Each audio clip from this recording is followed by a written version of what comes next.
Здравейте, зрители! Това е последният четвърти епизод. В този епизод остана само последния ред да наредим. Така. Тук трябва да се направите един кръст. Ето така, като в оригиналното купче на Рубик. Обаче този кръст ще е с на два реда ще е. Така. Има формула, както виждате и аз, но доста са дълги формулите. Аз ще ги дам долу в описанието. Така. Има формула специално за обръщането на тези два ъгъла. Трябва да получите ето това нещо. Е така, този ъгъл. Сега ще покажа какво трябва да стане. Така. Ако нямате нищо, само центъра ви, пак ще направите тази формула, но два пъти. Трябва да получите това. Сега започвам формулата. Така съм.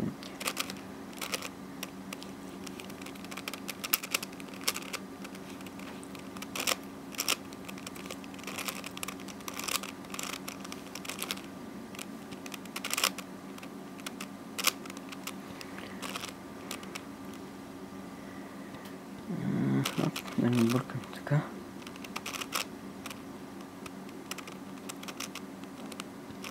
Да.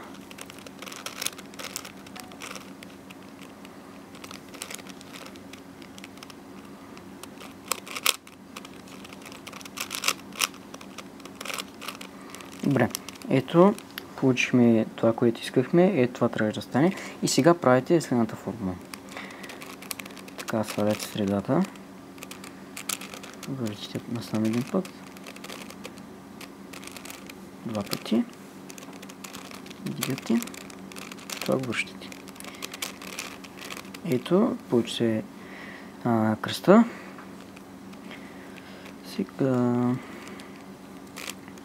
Сега трябва да наместим ето тези тук, да са като в оригиналното купче. Ползваме същата формула като в оригиналното купче. Така. Два пъти. Това ви препоръчах първо да си научите да редите другото купче. Добре, правим си ъглите пак, върховете със същата формула, като в оригиналното купче. Добре, останаха само тези двете да ги завърчим и сме готови. Обаче аз нямам тази точната формула, не знам, затова ще направя друга. Ето това. Тази формула вече имам, да се разменят, дали да са срещу положни. Ето я и тази формула ще дам долу в описанието. Ето правя и следната формула.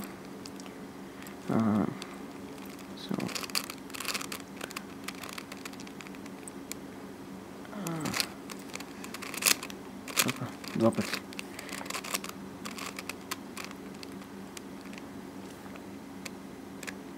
Значи, само тази средната част.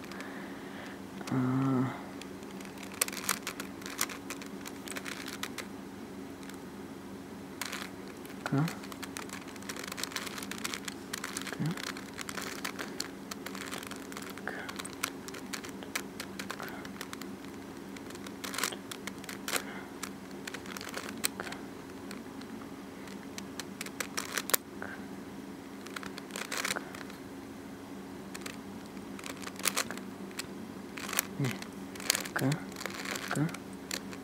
Така.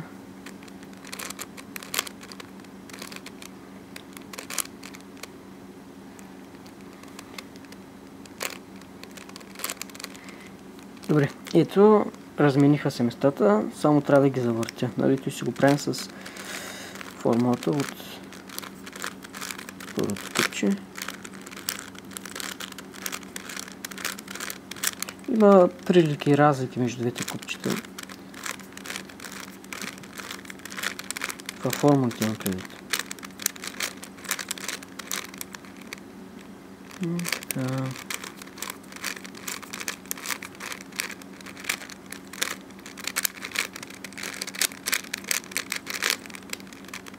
Включим път.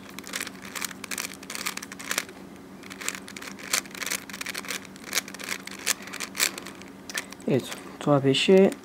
Дано да ви са харесали клипчетата. Ако имате някакви въпроси, пишете в коментарите. Това беше от мен.